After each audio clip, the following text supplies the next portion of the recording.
กินโคกบ่ได้เอาให้ยังเสียไอ้ยังไอ้ไรไม่เท่าอะไรบอกเขาบอกส่งในกลุ่มเลยเสียแล้วจะเป็นของงานเพิ่นแล้วมืออื่นค่ะก็ว่าไกลแม่ค่ะคนเห็นเวียกบอลเดียวกันบ่สุเพิ่นแยกกันอยู่แล้วเอ้าแยกกันแยกทางแต่แบบไปแยกทางกันพ่อแม่แยกทางโดยเพิ่นแยกทางกันแต่โดนแล้วบ่โดนแล้วแต่เฮายังน้อยพุ่นได้ประมาณ5 ปีส่งพอไปไทยแหละเอาแล้วสรุปนี่ชุเจ้าอยู่นำไผเอาเจ้ากับน้องอยู่กับป้ากับลุง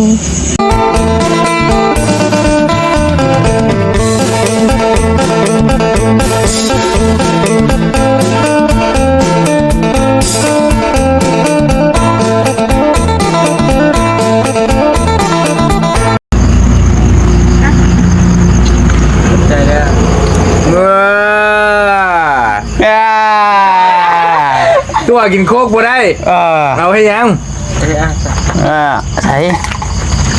กระเพาะมันกินบ่ได้จะไหนเสือสิเป็นคือกันหล่อเนาะดีเด้อฮะผมมันจะได้อยู่แล้วไงบ่ได้ว่าดีให้เขาง่ายคนนี้รอได้เอ็งไปดีเลยสรุปไพ่รอเดี๋ยวดิเจ้าแหละไอ้ของไอ้นี่ยินแต่ผมว่าตะกี้หล่อเสาคุณวะเสาใช่แล้วแม่แท้ได้เปอร์เซ็นต์เสา100ก็เคยเลยไปชงดูนี่ฟิวดูข้างวัดน่ะดิข้างวัดได้นะหวังว่าบ้านไอ้พุ่นเป็นอย่างนี้มัดเล็กต้นไหนเปอร์เซ็นต์ต้นละ100เลยมือหนึ่งในต้นมือหนึ่งโบจื้อว่ะทางนี้บริการเป๊ปซี่เนาะโอ้ดีเนาะลองทับใจเราอยู่เนาะได้เลยย่อมแต่ว่าเสือแต่ว่าเราแบกกันไม่เว้นป้อมเกือบฟาดคอคอยว่ารักเช้านะบักย่างอย่างเราเห็นแห้งนี่แล้วเอานะนิวไม่ได้เป็นน้องไผ่เลยบอกให้ยืมเงิน1เนาะยังบ่รอดเรื่องยืมเรื่องกู้ด้วยก็ไปโง่มาเงินคือเราจะได้เท่าไหร่ตอนนี้เอาตรงๆยังได้เท่าไหร่แจ้งเลยเชี่ยวขึ้นเลยเด้อได้เท่าไหร่เอาเชี่ยวเชี่ยวให้ได้บาทนี่10,000 บาทนี้พอบ่พอพอเนาะ10,000 บาทเนาะเอาจะได้ไปแปลงยังก็แปลงเลยอีมอมไปแปลงดีมอมพร้อมฟันเนาะตัว20,000ตัวไหนเอายันหมูบ่หายดิ10,000นี่พ่อแล้วบ่อะไรขี่ได้เลยก็คิดพอได้อยู่แต่น้ำไม่ได้เสียวโอ้ว่าจะนี่ไงลืมไหมเคยเขาเนาะขี่ได้น้อยใจกินนี่พวกนั้นจะลืมมันเบิ่งเขากว้างดอกมามันโยงใหม่ถักจะได้ลอยนี่โอ้เตยเสาทั้งหน้าทั้งหลังนี่ฮะ3 ต้นฮะเห็นมันเลยโอ้ยเรายันหอกเลยเปล่ากันนิ้วก็อยู่แล้วเรียบร้อยแล้วนิ้วเนาะเรียบร้อยแล้วศอกใส่บาทนึงก็ไม่เรียบร้อยแล้วนะแล้วเหลือได้ซื้อจะดีเลยโอ้แต่ไพ่ซื้อซะนะไพ่ซื้อแกกินน้ำกันนี่แหละเข้าใจหลายเด้อเรื่องอีกแหละพี่น้องเอ้ยเนาะโอ้ส้นเย็นนี่เย็นโอ้เพิ่นเบิดโอ้ยเราจะได้เทน้ำล่ากินโอ้ยบอกว่ากินน้ำเปล่าอยู่กินเย็น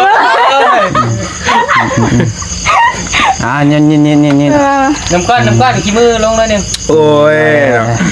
ว่าแต่ล่างมืออยู่บ่ล่ะล้างแล้วเห็นป่ะเขาน้ำเมื่อกี้นี่เราเบาคงเพิ่งขาดล้างมือหุบอย่าไปฟังความลายนี่เขาจะไปล้างบ่ชันล้างมือหุบล้างยาแล้วโบราณไอ้ลี่เลยเริ่มกินบุลงด้วยเป็นยังมันตีน้ำก่อนบุ โอ้ย คันเบาลี่บ่มาเลย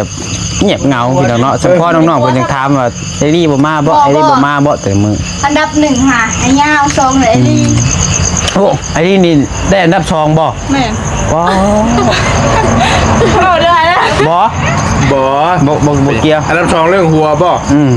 แม่ เรื่องผ้าหัวนี่บ่ ให้แล้วว่า หนาสุดยังว่าแล้วไอ้ยาวเนี่ยหนาสุดก็ยังว่าแล้ว บ่แล้วเฮาหรือว่า โอเค ผ้า โอเค หัวผ้ายิ้มนี่ไอ้ลี่น่ะ อ่า เอามันเลยแต่ใจคนเบิ่งเด้ คนใด บอกพังว่าพังหิมก็แม่นลาวแต่ว่าแบบแนบหนาเสือหายาว ตลกกันน่ะหน้าแล้วตลกกันน่ะ อ่า หนาเสือเนี่ยเรา ชิ เพราะอันนี้ก็ให้เราเห็นหน้าจริงแม่ สุขมันร่ำรวยเด้อความหมายนะอยู่ดีมีแห้งสุขมันร่ำรวยอ่ะนะ รวยจึงมื้อนี้ ชิ เฮ็ดหน้าแบบจริงจังดู ฮะ เฮ็ดหน้าจริงจัง ก็จริงใจก็ปกติได้แต่แซมนี่แหละ บ่จะเฮ็ดแบบถึงดูหน้าเราจะอย่างง่ายต้องจะอย่างง่าย มันเห็นมันกล้องเนี่ยมันบ่ทันอยากให้เด้อใช่บ่ได้บ่ได้ เอาเดี๋ยวกัดแขว บ่ ใจ ได้ นะ มันบ่คือเด้ มันบ่คืออี นี่จะแน่หนาให้อยู่ นี่ที่ไหนบ่เอาจะชูมาให้นะ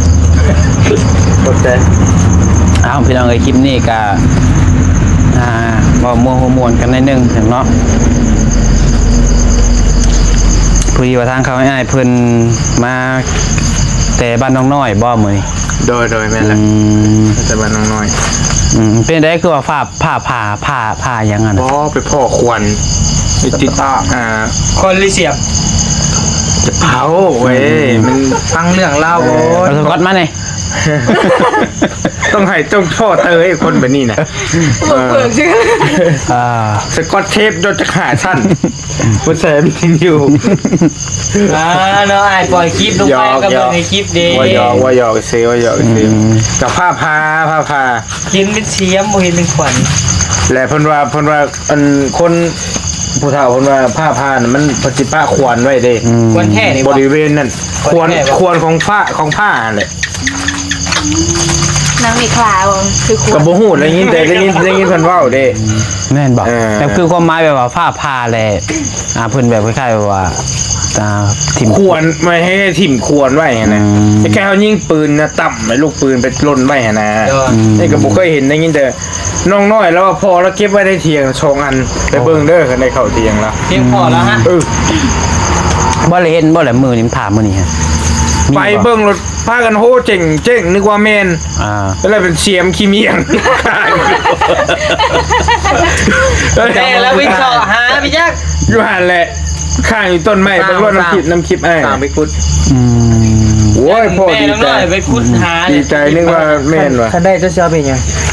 บ่ย่านนี่จักสิกล้าบ่เคยเห็นนะ คะแนนว่าเป็นควรทองควรยังเนาะ คือในนิทานนะบอก โอ้ เป็นแบบว่าศักดิ์สิทธิ์นะแบบเศษจนเป็นเงินกับเป็นเงินนะได้ยุ่งฮะแบบนั้น มันบ่มีดอก เป็นห้องแต้มประมาณนี้โอ้ระดับหลายโลคือเดี๋ยวเพิ่นว่าบ่ซี่อันเป็นเลยตายซี่ตายเลยเป็นน่ะบ่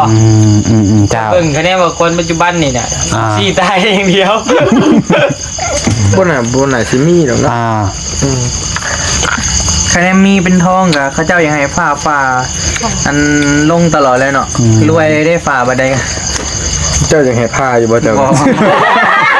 โอ้ยผ่าต้นไม้เด้ในนา ผ่าลงกลางใจ เปียก คันว่าคันเลือกให้ผ้าได้เจ้ายังให้ผ้าภายในนี่สมมุติว่าคนหนึง บ่อยากให้ผ่าไป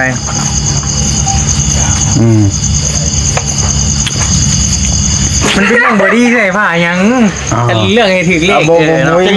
จะเลยมูซิตี้ครับก่อน บอกจะต้องมีคำคมต่อไปนะ คำคมมันจิกเบิดเลยคำคม ส่งให้ ขาโบติขาการใจติ บอกคำคมเพิ่นเบิดแล้วพี่น้อยเนาะ เริ่มบอกแล้วจะใช่หลาย ลอยล้อเลย เดือดดิดแล้ว บอกก็อันตรายอยู่ได้คือยกตัวอย่างแบบนี้นี่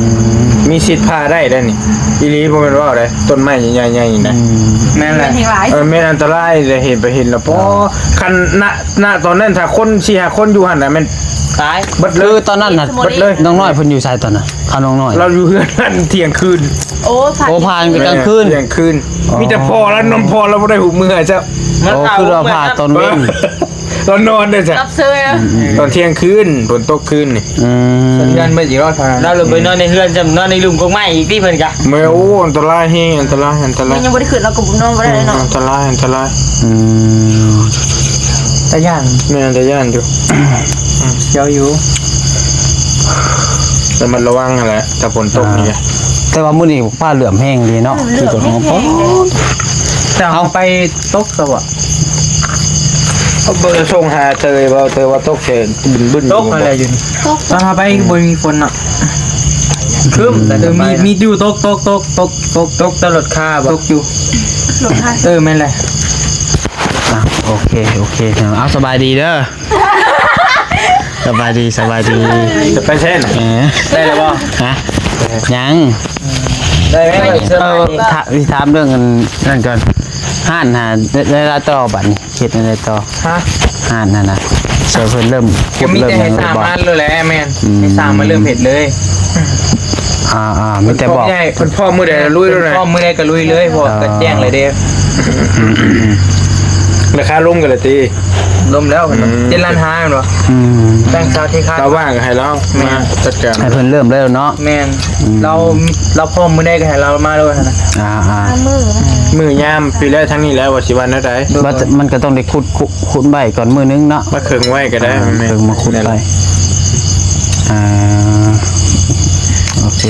เดี๋ยวแล้วมีแต่โบกะบอกพ่อเฒ่ารถว่าหามื้อหายามแล้วก็ให้เพิ่นมาเคิงมาขุดคุมไว้แล้วก็มือใดพร้อมแล้วก็ยกเนาะมืองามยามดีอืม ค่าช่างยังพ่อว่าอยู่หรอวะ ขอเรื่อยแย่ลุยเลย ข้าเจ้าและจัดการเลยเพราะว่ามื้อข่อยสิไปตะแคกบ่ไปนำบ่ ไปป้ากันเลย ไป โอเค ขอเงินน้ำพอกับให้ซ้ำ ใช้ให้คนละร้อย บ่ได้ไปเลยเอามาแม่คนละ100คืนนี่ บ่ให้แล้วเนาะเงิน เอา เงินพอให้ก็จะ พอ ไปเป็น พอเอาให้ไปเที่ยวแล้วว่ะ ไปเที่ยวเอ้ย เลิก ไปวัน แล้ว ที่ ให้ บาท แต่น้ำมัน2 ลิตรผู้ได้หันได้บ่2 2 ลิตรบ่ ได้อยู่ อ๋ออยู่แถวคอเซเอานี่บ่เจ้าใส่เฮาอยู่บ่ตะแกบ่บัดนี้ ว่าดอก โอ้ยต้นลุงบ่นะ บ่ก็สิมีเงินแต่ร้อยช้ำร้อยเดียวนั่นบ่เห็นบ่กัน บ่มีแต่ร้อยเดียวลีเดียวมีอยู่แต่ว่าย่านมันไปเวียกไปงานเด้บ่มี เก็บไว้ยังเงินน่ะ เก็บไว้เอาไว้ไปเวียกไปงานแต่ละมื้อนี่แหละ เจ้าได้เก็บไว้หยังจ้ะจะเก็บไว้หยัง สิฟอร์แล้วเตอร์สิฟอร์แล้วเตอร์ ความฝันน่ะบ่ ได้ครึ่งหนึงแล้วบ่เฮ้ย กินคือว่าอยากแปลงรถความฝันสลายนี่ความฝันเลยเนาะโอ้ย ดอนนี่หาแม้แต่น็อตฮันตีนกันยังบ่มี อืม ให้ข่อยเด้อลองเป็นคนแรกเด้ออีมอมจะเด้อโดยทักไปเห็น ว่ากันไว้ว่าให้แพ้นางคนแรก เอ้ย มีคลิปอยู่ไหน เอาแท้บ่ คลิปอยู่ไหน ก็ให้นั่ง นางหลัง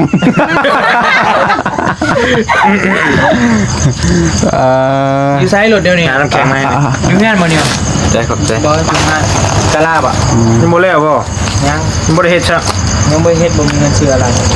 เบิดประมาณเท่าไหร่นะเขาเขียนบินมาเว้นอยู่ระดับมือได้ขี่ได้บ่ เอาน้องเลยพากันเมียนซะไปเมียนซะอิ่มเบิดเลยแล้ววะ โดย เมียนก่อนเดียวสิอันนี้น้องเลย มีน้ำหมอกบ่หมอกกับหมอกแล้ว กะ มอบ มีแต่สิคอ มีอยู่ มีแต่สิคอเติมเฮาแต่วันนี้นี่คือได้ยินว่ามีรุ่นอยู่ว่าซั่น จักไพ่แรก1 2 3 4 6 แต่ว่าเฮาได้แล้วเฮาแต่ถ้าเบิ่งในคลิปเพิ่น หมอกบ่ ฮะ มีหมอกบ่ มีรุ่นว่าซั่นซะ มีเสื้อผ้า อยู่ในนี้แล้ววะ นี่ได้นี่แหละ ผู้ชายผู้หญิงได้แต่คน มาใหม่บ่ ได้แต่คน 1ประมาณคนเดียวนี่ ในคนเดียว พุ่นแหละอะไรเบิ่งตาเลือดแล้วพุ่นกอง แน่นบ่ พ่อแม่ผู้หญิงหรือผู้ชายก็ให้เป็นอันน่ะซะศาสนาซะ เป็นปริศนา ผู้ชายก็หลายคนผู้หญิงก็หลายคนลองว่าผมว่า บ่เจ้าหน้าเมิดบาง อืมอ่ะ สำหรับผู้หญิงในการอาชีพบ่ได้หวังหั่นนะ บ่ให้เจ้าวางเลยดีแล้ว กระเทยใหญ่ ผมมีแล้วก็เคยลองดู จับอะไร ลองไปได้ลองเป็นกระเทยบ่เฮ้ยตัวเองฉันก็เป็น ตายเมียน ยังก็ไม่ว่าฉันก็เป็นกระเทยไม่ ผ่อนคลายพี่น้องไอ้น้อยหลังจากที่ว่ามั่งห้างแล้วหมู่เว้นนี่ก็ปูตู้บัดไปพี่น้องเอ้ย บ่จักชื่อแล้วเนาะลือแล้วเนาะ โดย เอานะ มื้อแรกมื้อเช้านี่จักสิตื่นมาจักสิไปได้หรือบ่จุดสีคัดแขนอยู่นี่ก็ได้แล้วเมื่อ เป็นกระ นอนจังหน่อยจ้ะ ยังก็ เป็นกระเทย รักใครไม่เคยนอกใจนะจะให้เว้านั่นอยู่โอ้ย เป็น เนาะ มาเจ้าเนาะ เกะตัวเขา คนมันเสียงดีกันยังไงเฮ็ดน้ำอยู่ ทางเชียงง่ายเชียงนุ่มแหละ เสียงอ้ายเสียงนุ่มโทรศัพท์ครับไม่เห็นโทรศัพท์อ้ายบ่เนาะ เห็นเขานั่งมาจากนั่นเนาะ ไปเที่ยวที่หนองบืนติ โดยสิไป กับไผ ยืนนิ่งกันเลย กับไผนี่ ใช่ยืน ก็ 2,000 กับหมู่ ใช่ยืนนิ่งกัน2,000 เบล 2,000 และ บ่ 2,000นาทีนี่แหละน่าหยอกซื้อ ไปนิ้วกับไปบ่ บ่ฮู้ อืม บ่ฮู้อันนี้คิดอยู่เด้ จะไปกับไปตอนมีโอกาสเที่ยวนี่นิ้ว เนาะได้ลูกได้เมียไปนี่เนาะ ไปเที่ยวกับเมีย ใครอยู่ขันนั้นมันเป็นนั่นยันบ่เป็นไปตามแผนนี่ติอ้าว เป็นยังไง เสียแล้ว พันเสียไอ้ไร เอ้ย ไม่เท่าไร เออ บ่ ส่งมาบอก ส่งในกลุ่มนะเสียแล้ว จะเป็นของงานเพิ่นแรกมืออื่นใช่ กระบอกเนาะ ไม่ตู้ครับว่าไม่เท่านะ มั บ่ นจะเป็นแม่เมียบริสุทธิ์เนี่ย เห็นอยู่ในคลิปมันน่าจะลงอยู่ ตัวเราก็เท่าให้เป็นโรคบริสุทธิ์เนี่ยก็ตกใจว่า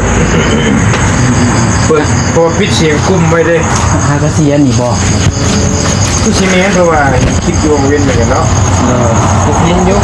เป็นแต่หมู่บ้านก็คนเหนื่อยให้หมู่บ้าน เปิดมาเราเสียใจน้ำเด้อเสียใจน้ำเด้อเอาละตกใจบริสุทธิ์อยู่ ไม่เท่าบ่ไรเนาะโอ้ย แล้วเขามือไปมือมันตอนนั้นแหละ นี่แหละยังจะว่าสิไปซาไปไว้เนาะไปทุกคนพี่น้องเอ้ย ไปทุกคนเพราะฉะนั้นเลยหัดกันไว้เด้อเราต้องเกลียดต้องสร้างกัน หักกันไว้ดีกว่านั่นเนาะ ด้วย ข้าวเสาพี่น้องเอ้ยเนาะเลยก็เสียใจนำเด้อทำบ่ไรเนาะนี่วันยังวันเสาร์ที่มัน มันจันทร์บ่ผมเนาะ ต้องส่งถามเนาะ มีวัน คันบ่มืออื่นกับวันจันทร์เนาะมันว่าเสาร์นี่เนี่ยคันเราวันผิดบ่ได้อีกบ่มืออื่นกับและในวันจันทร์ เราก็จะโดนเติบเด้เราโตโดนเติบเนาะ ก็เป็นเดือนเลยบ่ติตั้งแต่นั่นตรงไหนเห็นอยู่ ใจบุดีเลยเห็นข่าวแบบนี้ เบื่อเห็นเนาะ ต้นเนาะ แม่น มันสิครอบครัวอะไรกัน ไม่ได้เห็นอะไร คือก็อยากให้มันเกิด เป็น เรี เล่ ย น น มั มัน น แก แก่มันดีแย่งบ่ได้เนาะเอ้าเบิ่งซะหน่อยหนึงกูดีว่าอ่า ที่นอนเลย กูได้สานี่ สิรับเลยสิรับเลย แปลกๆนิดนึงพี่น้องเนาะเอาบ่เคยเห็นเด้จ้ะบ่เคยเห็นน้องเพิ่นปึ๊บไม่เห็นจ้ะ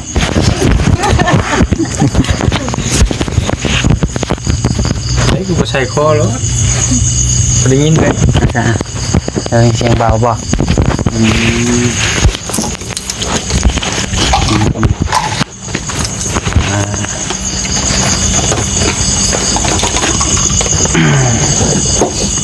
ไผยังไง หมู่เจ้าบ่ โดย บอกกับจะถามก่อนนะเนาะหมู่แท้ๆนี่ มีหมูแท้หมูเทียมอีกบ่ เอามีแหละ หมูเทียมหนึ่งเดิม หมูเทียมแบบได้ หมู่เทียมมาหมู่เทียมแบบไรก็ดีเอา หมูลิ้นหมูกิน จะเห็นเลยกับเป็นหมู ไอ้ไม่เจ้าอยู่ไกลกันจะได้ยินอยู่ จะสื่อในอะไรสักละ ถึงวิว น้องบิว นิว ตายอีกแล้วจ้ะหน้าไปเตยไปนั่งไปเตย อ๋อแบบมอซื้อ โอ้ย เปรกๆเลยเนาะงานนี้มีการหึงหวงอะไรสิน้องบิวจักปีแล้วล่ะ 17 ปีนี่ 17 ปี ข่อยแท้ เขาบ่เสือดอก บอก บอสเราบอกประตู ย้อมเฮา แบ่งมาให้อ้ายแล้วแน่นี่ อยากแบ่งอยู่อยากแบ่งอ จะโล ยู่ จ้ะ ถามผู้ยิ่งอย่าถามแบบนั้น อ๋อกระถางซื้อเจ้าจังโล 60 60แบ่งไป5โลเด้อ เอาไม่พี่นะ เอาจากชิปรถนอกเนาะมันจากนั่น ได้อยู่บ่สิเอาบ่50โลจ้ะกัน โอ้ยแบ่งได้ก็แบ่งแล้ว น้องบิว17 ปี เป็นหมู่กับเป็นน้องไปเตยบ่น้องโบบ่ บุญน้อง บัดทอง เอาแบบอันน่ะไปเตยรุ่นน้องแต่ว่าแบบเฮาแบบเสนอหั่นแหละ ก็เล่ากันทำไง ได้จักปีก็ 14 15 14 15น้ำหนักจังโลอยู่กับมันอยู่เลยใช่ มาชิปเพิ่นน่ะผู้มีจะถามนะฮะถามเลยวะ 40 5นี่แหละ มันจะฮอด50บ่ บ่ฮู้บ่ฮู้เดาบ่ฮู้ นั่นนี่ได้กับคนข่อย โอ้คนค่อย อ๋อคนหมายความว่าน่ะข่อยนะ กินอีหยังว่าอีหยังก็คุณเอาอีหยังกินยาแหละ อย่าเลย มันยังคือคนข่อยทั้งงงเด้อหมูอ่ะจุดนี้ยอกว่าเซล ในแซงกัดเดย์ มันยังไม่เมฆเด้อ โดยถามน้องๆเพิ่นคร่าวๆเลยสิดอกพี่น้องๆย่านเด็ก17 ปีเฮียนยังเฮียนอยู่บ่ ออกแล้ว ออกแล้ว โดย เฮียนฮอดมใด มหา จบม โดย .5 จบบ่ม .5 คือตัว บ่จบออกก่อนเขากำลังสิเซ็งฝั่งเฮียน2แล้วก็ จบแล้วบริเฮียนเลย โอ้ จบมหา แสดงว่าออกได้จักปีนี่ คนใช่ปะ ฮอดปีแล้ว ปีปลาย ปีปลาย เพราะว่าตอนนี้คันว่าเฮียนก็สิขึ้นม .7 กับพร้อมกันกับโบเนาะ แม่น เอาออกเลยเป็นหยังคือออกอะนะ อันนั้นตอนช่วงนั้นไม่เฒ่าเสียแล้วก็ค่อยน้ำลาวบ่มีกระจิตกระใจเฮียนแล้วก็เลยออก แม่เฒ่าเสีย โดย อ๋อเนี่ยบ่อยากเฮียนต่อบ่จ้ะ ก็บอกปะให้น้องเฮียน ตัวเองก็เลยว่าหามีความคิดแต่ก็อย่ามันน่ะให้น้องเฮียน ยันว่ายังอยากเฮียนต่อ17 ปี แต่คันเฮียนต่อก็สิได้อยู่เพื่อจบก็ประมาณ19เนาะ18 19 20ปีก็ยังบ่ทรายก็ยังบ่อยากเฮียนพี่น้องเอ้ยเนาะ เลย แต่ก็สิซ่ากว่าหมู่ปีหนึงเนาะปีหนึง2 ปีแต่ว่าบ่อยากเฮียนต่อแล้วอ๋อ เอาไว้ใส่เลย นี่กระเป๋าเรา ยันว่าอยากเฮียนต่อน้องมีน้องอีกบ่น้องมอใด น้องมันก็สิขึ้นม.1 ปีนี้ อ๋อก็ม.1ผู้หญิงกับผู้ชาย ผู้ชาย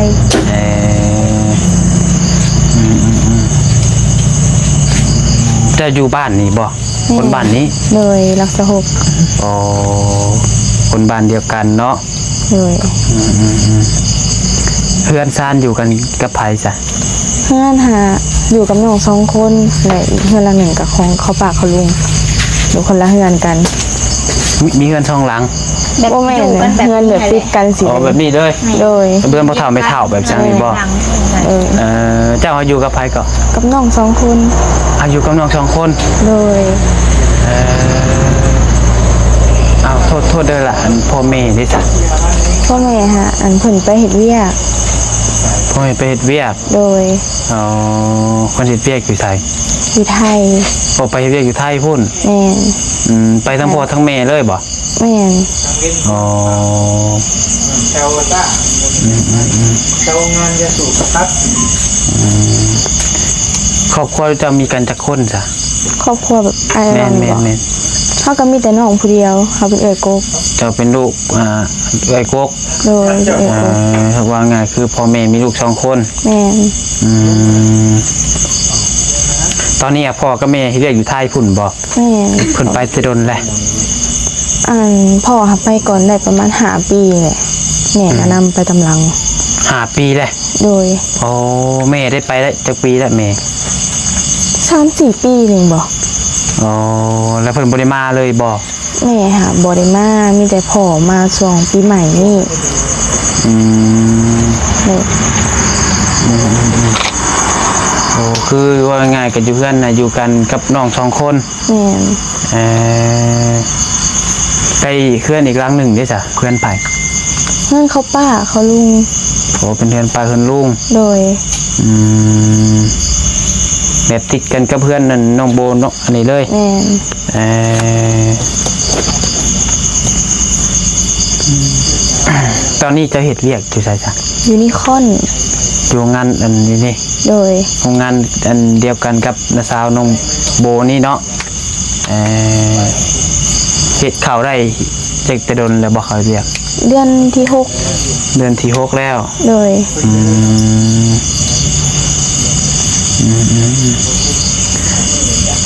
เฮ็ดได้ไปเวียกไปงานจ้ะ มีรถทับส่งมาหับ อ๋อ โดย ขี่รถรับส่ง แม่น แม่นขี่คันเดียวกันอีกซ้ํประจักบ่ คนละคัน คนละคัน โดย ยันขี่คันเดียวกันเอาคือบ่ขี่รถจักรไปเองจ้ะ บ่มีรถจักร บ่มีบ่ โดย โอ้ มีรถจักร ในเฮือนเอาอยู่จักคันเลย บ่มี รถพ่อรถแม่ก็บ่มี โดยบ่มีรถพ่อรถแม่เพแล้วเพได้โดนละ เออยันว่ามีรถในเฮือนในซานบ่มีติ บ่มี สมมุติว่าไปนั่นไปนี่ได้สันบ่ยากบ่ มีแต่รถเขาเอื้อยหั่นแหละให้เอื้อยพาไปก็ยากอยู่เพราะว่าอาศัยรถลาว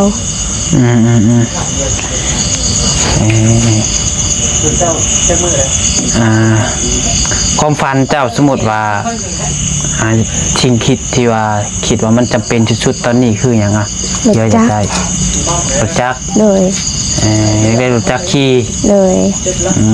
จะเป็นสุดๆล่ะ แม่นจำเป็น ข้าวน้ำได้สามีอยู่มีกินอยู่บ่ เขานำหาอันนี้อยู่เพราะว่าอยู่อาศัยอยู่เขาป้าเขาลุงแล้วก็ออกซอยกันกับเรา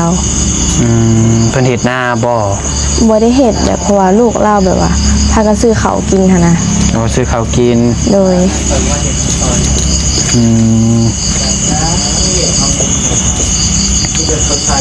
เนี่ยนะพังเฮ็ดนาผมฝันอยากได้รถจักร โดย รถยังก็ได้บ่ โดยรถยังก็ได้ ห้างก็ได้ ห่างก็ขี่ได้บ่ ห้างแต่ติดขี่ได้นี่เอาบ่ ก็ได้อยู่ ก็ได้อยู่ สมมุติว่าอยากได้รุ่นใดอ่ะ ได้ แต่ว่ามีในใจบ่ ก็อยากได้รถแก้นรถสังกะเวฟก็ได้ รถแกน โดย แกนฟิลาโน โดย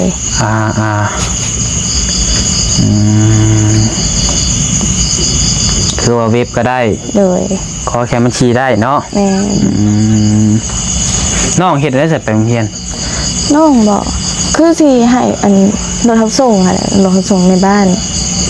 ขี่รถรับส่ง โดย โอเคตอนพี่น้องเนาะมีแต่ว่าทางน้องเพิ่นมาลินน้ำน้องโบมื้อนี้เนาะเพราะว่าไปลินน้ำกันตลอดอยู่บ่ ไปตลอด จักปีแล้วเป็นหมู่กันมา ตั้งแต่ประถมผู้ ตั้งแต่ปฐมผู้ บอกยังไงเรือกัน2คนตั้งแต่ประถมกัน เหลือกัน2คนหนึง แม่น โอ้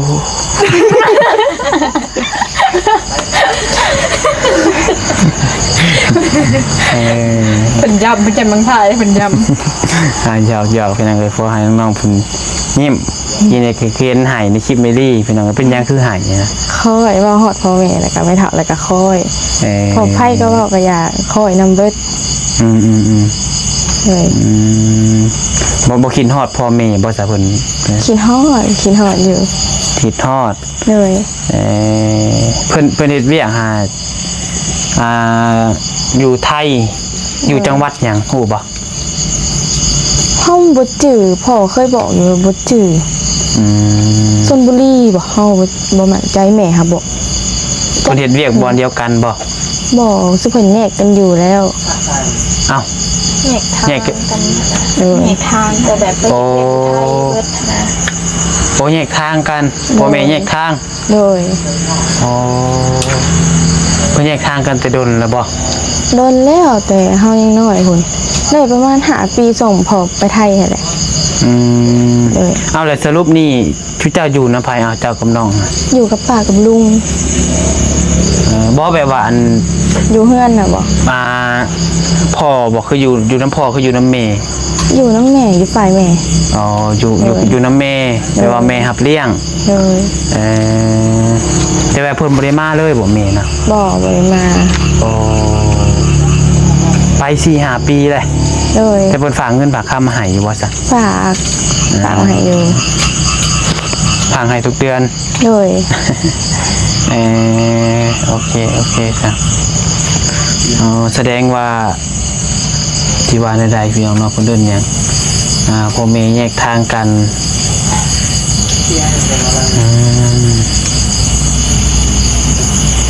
อยู่กับน้อง2คนเนาะอยู่บ้านก็ได้ แต่ว่าพ่อหาคนบ้านนี่บ่ พ่อหาคนเวียง คนเวียงจันทน์นะ โดย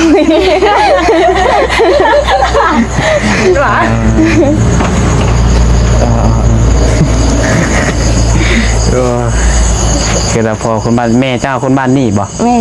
คนบ้านนี้ คนบ้านนาธาตุ เลย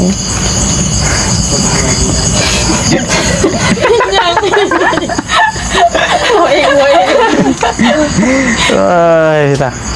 เอาเบียร์หายชิเจ้าเครียดเห็นแต่คนคิวหยอกกันเนาะคลิปนี้ที่ให้มันมีแต่หัวยิ้มซะพี่น้องเนาะโศกเศร้ามาลายเลยมีแต่ว่าจังได้ก็สู้ๆแล้วน้องเด้อขอให้ความฝันเป็นจริงอยากได้รถเนาะโอเคแต่ว่าเดี๋ยวมื้อหน้าจังสิลงกับน้องเพิ่มเติมอีกพี่น้องเพราะว่ามื้อนี้มันก็เลิกแห้งแล้วเนาะยันนอนเพิ่นอยากมานอนมาแนวใดนี่มาแนวใด อันไม่แม่งไปครับ โอ้ ทองโบไปหับเอา โอ้กับไปกับโบฮะ แม่ โอเคจ้ะสบายดีเด้อสู้ๆ จะมาดี โด ขอบ ย ใจ